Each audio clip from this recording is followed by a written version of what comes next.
Nintendo Game Talk. Welcome everyone to Nintendo Game Talk. My name is Koloko, and today's topic will be about Nintendo's fiscal year releases for 2018 so far. I'm going to be going through all the major releases and basically just talking a bit about them and just seeing where the Nintendo Switch is at the 6-month mark, which will be in September. I say that, of course, because Nintendo's fiscal year goes from April 2018 to April of 2019. So the end of March of 2019. So that's basically the time of date that they have given themselves to sell 20 million Switch units. Basically, I'm going to start out by talking about Kirby Star Allies, and I know that was a March release, but that has a pretty big impact on sales, and this game did. You know, I bought this game. Unfortunately, I didn't find too much merit into it. I really thought that my kid would like it more, but I don't think he's old enough. He's only 3, so he's not old enough, and I did beat it. I played it, and it was fine. I've never really been a Kirby fan, so I think it had a pretty big impact as far as sales go. Now, after that, we didn't really see anything big. You know, the first thing I really catches my eye was the Naruto Ultimate Trilogy, and that was April 26th, that release, and that was on the eShop charts for a while, so that did pretty well, I think. After that is right before that is South Park: The Fractured Butthole. That came out in April 24th, 2 days before that, so that was released. I'm not sure if that was successful or not. From what I understand, it was a good port, but I'm not too sure if it was great. And look at that, I'm going a little bit backward here, so just for the first few. Labo released April 20th, and while a lot of people were saying that this was a failure, I'm pretty sure that this was pretty successful, you know, just because it didn't. The whole thing from Labo being a failure is from the report of it not moving the original shipment amount in Japan, but who knows why that was the case. You know, who knows if that's the way they intended it. They intended it to sell them in bulk. You know, you got to imagine this is a completely different item than just a regular video game cart. You know, this was a huge box. So who knows what it had to do, why Nintendo initially shipped 300,000 units and only sold 100,000. But, you know, Nintendo has said that it matched expectations, and so far it sold more than 1.4 million with both sets. So I think it's been pretty good. It's been a success, I think, considering, you know, what it is. So the next big release, we didn't see anything for a while. Even looking at the eShop charts, I didn't really see anything that caught my eye. The next big release was Donkey Kong Country Tropical Freeze, and that was in May 3rd. This game, I didn't play it on the Wii U, and I'm not going to pick it up for $60 when if I want to play it, I'll pick it up for $20 on the Wii U, and that's what I'll probably wind up doing, because I don't think that a game like this should cost $60. That's just my opinion, but you know what? It's not the opinion of the majority, because this game sold pretty well. I think it sold like definitely over 1 million copies, and it definitely outsold the Wii U version. So I was definitely wrong about this game having the success that it did, and that's fine if people enjoy it, and you know, it's none of my business. So the next big release we see is in May 10th, One Piece Pirate Warriors. And I don't know anything about this game. I never really seen the anime either. But I guess people like this game. I think it sold pretty good for what it is. You know, kind of niche game. The next one is Battle Chasers Night War, May 15th. I was kind of looking forward to this game, but I just think it released in a very way too late.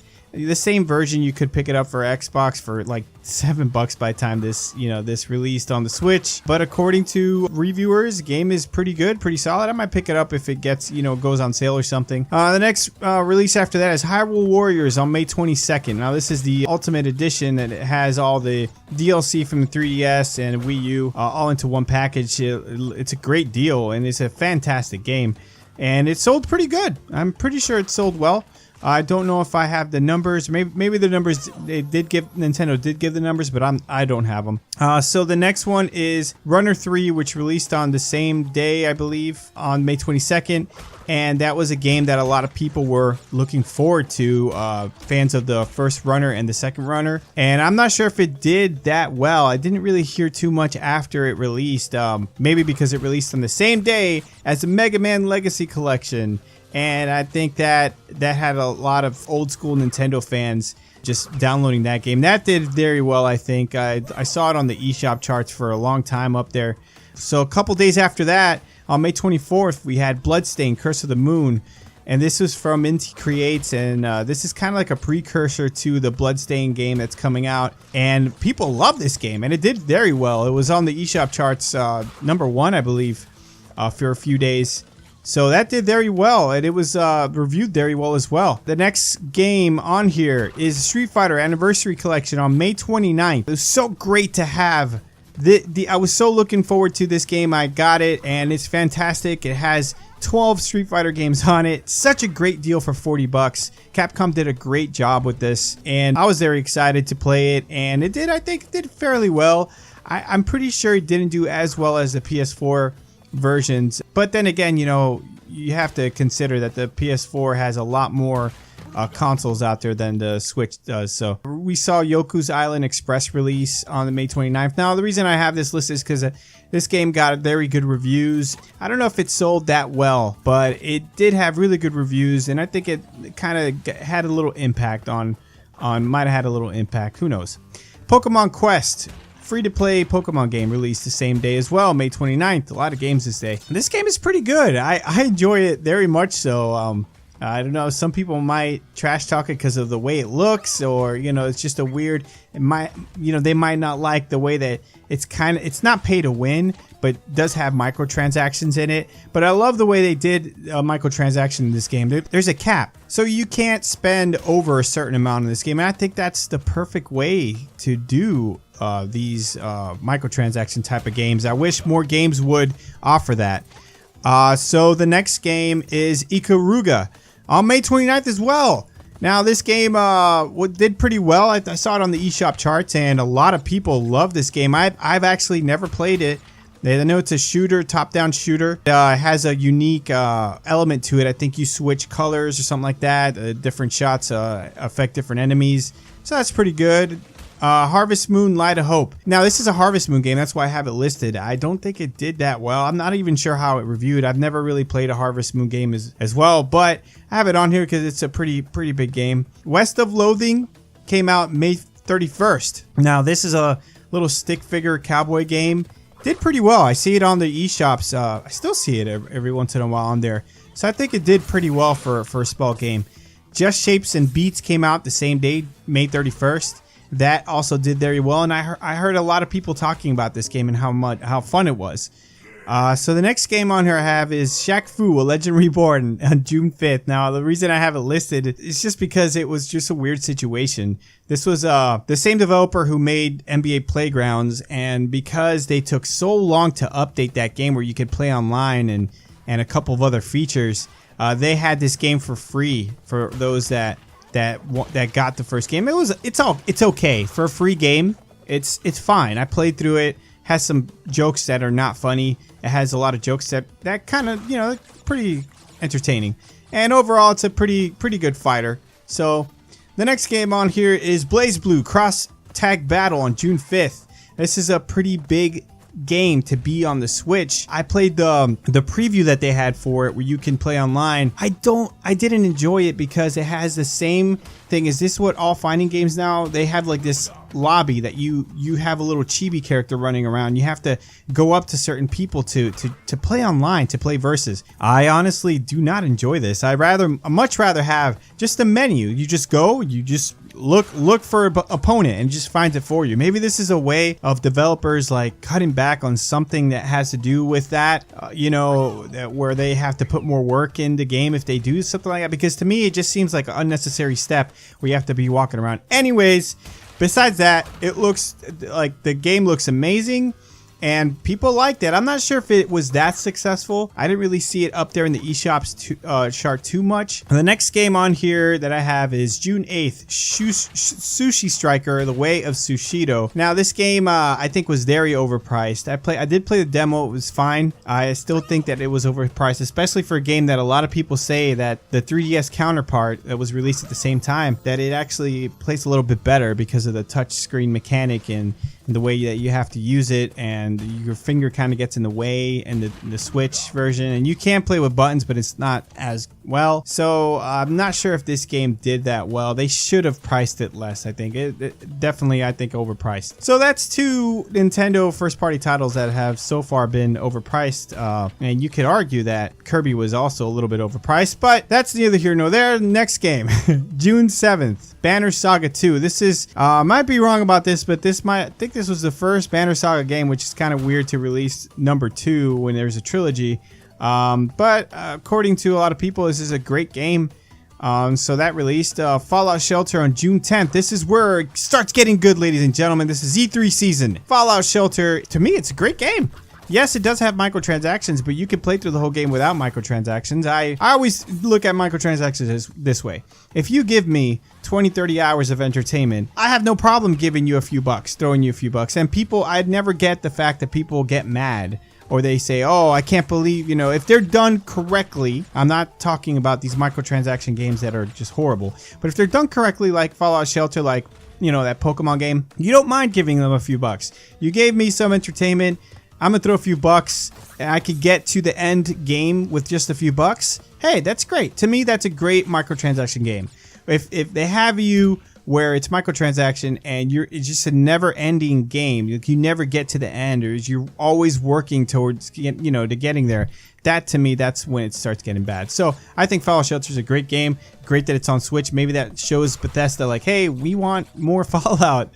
So this is where it gets big, ladies and gentlemen. Paladins, June 12th. This is a great game. I played it a little bit. Great online shooter. Has a very unique way. It's kind of like a hero shooter like Overwatch, but it has, like, you have different abilities. It's pretty cool. I enjoyed it very much so. Hollow Knight, June 12th. This is a fantastic Metroidvania type of game, and I still have not finished it.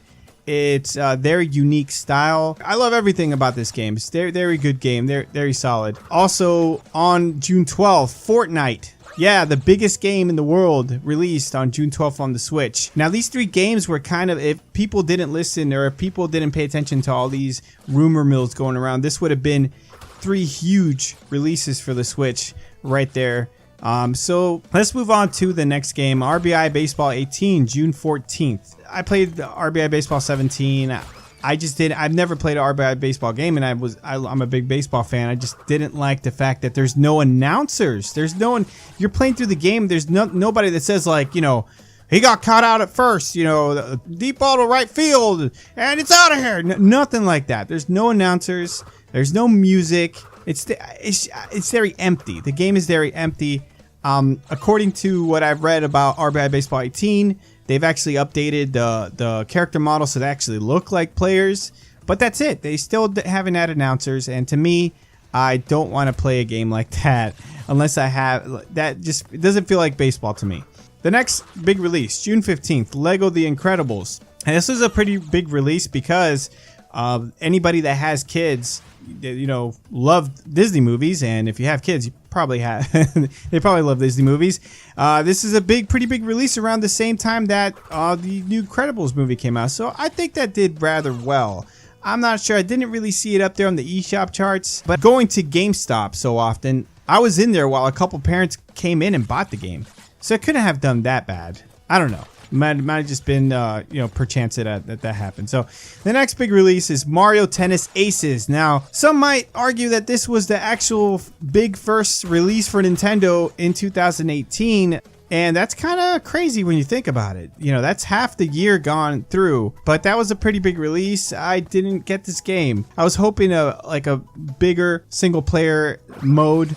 But according to what I've seen in a lot of reviews, the single player mode is kind of just meh. And that's not going to cut it for me for a game like this. I was really hoping for something around the lines of Golf Story, you know, that type of single player experience. At least maybe not as big as that, but something close to that. And I was looking forward to this, but when I saw that, it was kind of a letdown. But it has sold very well. The next game on here is Wise 8, Lacrimosa of Dana. And that was on June 26th. It's a pretty huge game, and it did very well. Yeah, there's that. So, Lumens, June 26th. This was a remaster of the original Lumens, and I heard that this game is a blast, and it's done pretty well. June 28th. Limbo and Inside, both released on June 28th. These are award-winning games. I'm not sure if they've done that well but they are very good games to have on the Switch. Wolfenstein 2: The New Colossus on June 29th. This is obviously a huge game, and the fact that they even got it on the Switch is testament to Panic Button's ability to work with this system. So that's a great release, and I'm not sure if it did that well, but you know what? Even if it did mediocre, it probably did better than the other systems, because this game kind of failed on the other system, which kind of surprised me. I was at E3 last year to get to play Wolfenstein 2: The New Colossus. I spoke to some guys who literally waited in line 6 hours to play. That was at the end of the day, and I went over there and I was just talking to them in line. Yeah, I've been waiting here 6 hours. So you had the hype behind this game. What happened? I don't know what happened. I mean, the reviews were good. I'm not sure what happened there. Crash Bandicoot, June 29th.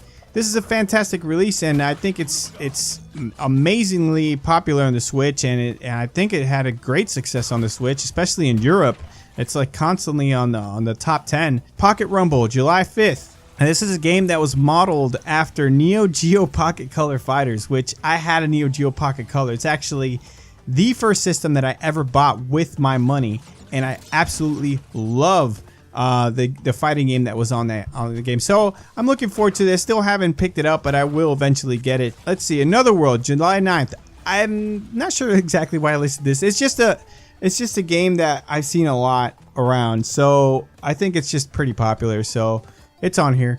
Shining Resonance, Refrain, July 10th.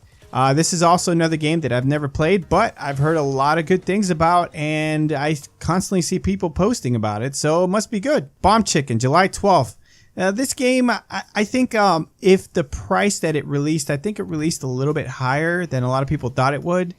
Maybe I'm wrong, but I think it was like $15. If it would have released at $10, I think more people would have bought it. I think it would have been higher up in the eShop charts. But even then, it has seen some success on there and got pretty good reviews. So pretty excited for that game. I'm going to pick it up eventually. Octopath Traveler, July 13th. July 13th. This is to me the first bomber. The first big, huge game for the Nintendo Switch in 2018. This is such a fantastic game. I can't speak how great this is. I'm going to eventually make a review video for this game. Sold amazingly well, way above expectations of Square Enix. They couldn't even keep up. They can't keep up with the stock in Japan. Sold fantastic well. To be number one for that long, it was on the number one on eShop for a couple weeks. That's a testament to how great this sold. The same day, Captain Toad released on July 13th, and that did rather well. I have the game for Wii U, so I have no intention of picking it up for the Switch. Even with the added content, I don't think it's enough to justify it. Maybe if it goes down in sale or something, I'll pick it up. Sonic Mania Plus, July 17th. This was a great game. I enjoyed it, and I don't like Sonic games. I've never liked Sonic games. I still don't like things about this game. But it is a success, and the physical version released on July 17th, and a lot of people picked it up. I think it was pretty much all over a success. Adventure Time game, not sure exactly what it's called. I just have Adventure Time game here. July 17th. I love Adventure Time. I've seen it a lot of times, but this released in a horrible position. It's a turn-based RPG game, and it released right after Octopath Traveler. So even with the big name like Adventure Time, I don't think this sold that well. Probably won't do that well. Pool Panic, July 19th. This is a Cartoon Network game. According to what people are saying, it's a lot of fun, and it sold pretty well. So yeah, there's that. Mega Man X Legacy Collection, July 24th. Alright, so I haven't picked it up yet. I'm still working on the first Mega Man collection. Still haven't even played through all of that, but I will eventually get this. So far, it's done very well. It's on top of the eShop charts consistently. Banner Saga 3, July 26th. This is a third part to Banner Saga. I'm not sure if I don't think it's done that well, but it's a pretty big game, I think. Go Vacation, July 27th. Now, we needed a game like this on the Switch because there's not really a whole lot of party games. We don't want to talk about 1-2 Switch. It's garbage. And this looks like it's a lot of fun, and it looks like it did pretty well. So I'm hoping to pick this up eventually. There's just too many games, guys. There's too many games to play on the system. So let's see. The next one is Titan Quest on July 31st. I'm really excited for this release. I'm still haven't been able to pick it up. I'm still trying to beat Octopath Traveler, but once I do, I definitely want to pick this game up. I don't care about the reviews. Look, this is a very specific type of game. If you like grindy type of games and you like loot type of games, you're gonna like this game. It's the bad reviews are there because it's an old game, you know, and not everyone's gonna like it. Moving on to Salt and Sanctuary, August 2nd. Now, I guess this is kind of like a Dark Souls type of 2D game. I haven't picked it up. I've seen a little bit of reviews on it. Supposedly it's very fun and it's done rather well on the eShop charts.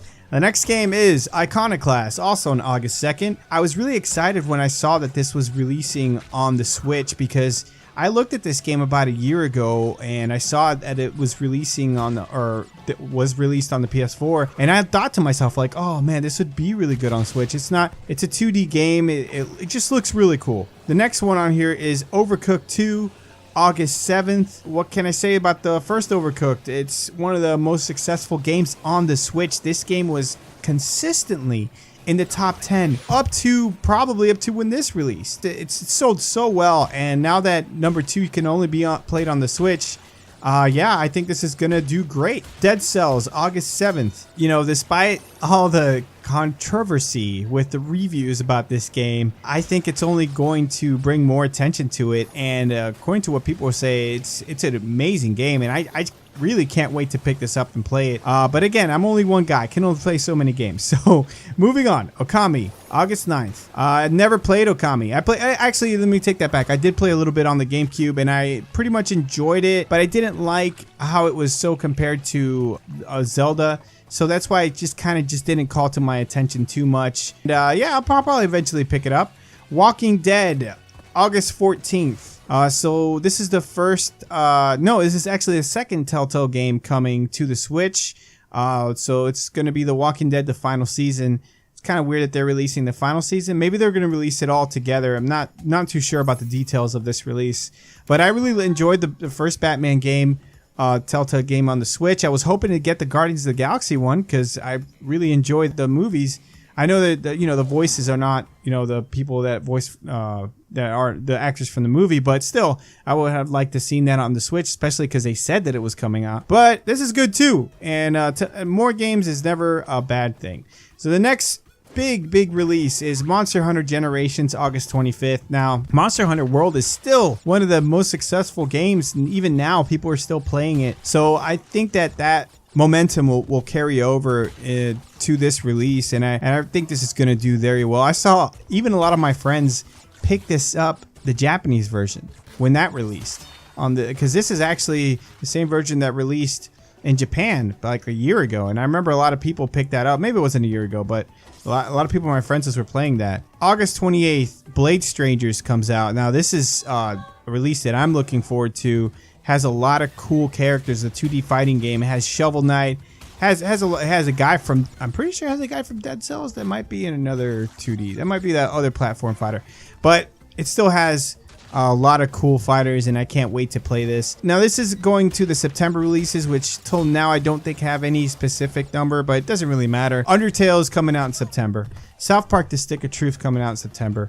SNK Heroines in September, NBA 2K19 in September, FIFA 19, Dragon Ball FighterZ in September, and Valkyrie Chronicles 4 in September. All that in 1 month. Those are just the big releases. Then I've been talking about just the big releases. Now there's a lot of smaller games that's also been out. But that's it, guys. That's the first 6 months for the Switch. Crazy, especially in September. What a way to end the 6 months. And this is just the first 6 months of the 2018 fiscal year. I think it's going very, very well. I think people are underestimating. When they actually look back and look at all the releases like we just did, all the major releases, I want you to show me 6 months out of the Wii U's lifetime that was this good, that had this many large releases. It's not all about the first party large releases, okay? You have to just look at everything in general, even the smaller games, and see what, you know, what the library has to offer to Switch owners. I think it's very valuable, and I think that it's only going to build momentum until the later part of this year, which we're going to be seeing, it's skyrocket because of Smash and because of Pokemon. So I think they're building momentum. Do I think that Nintendo's plan so far has been going the way that they expected it? Yeah, I really do think. I think that they planned on, I know it's going to sound bad, they planned on coasting for the first few months of 2018. With their success in the later half of 2017, I think they planned it. Now they start to build up momentum again with games like Paladins and Fortnite and all these other smaller releases. I think that it's going the way that they expected it to go, and that's pretty much it. So what do you guys think of the first 6 months of Nintendo's 2008 fiscal year? Do you think that it's been going well? Do you think it's been going as they expected it? Let me hear your comments below, and thank you for sticking around this long. I know this was a really long video, but I wanted to do this, and I'm gonna try to do something similar to this, looking back at major releases and just talking a bit about them. If you like it, you know what to do. You gotta hit that like button, you gotta hit subscribe, help me out. And until next time, later.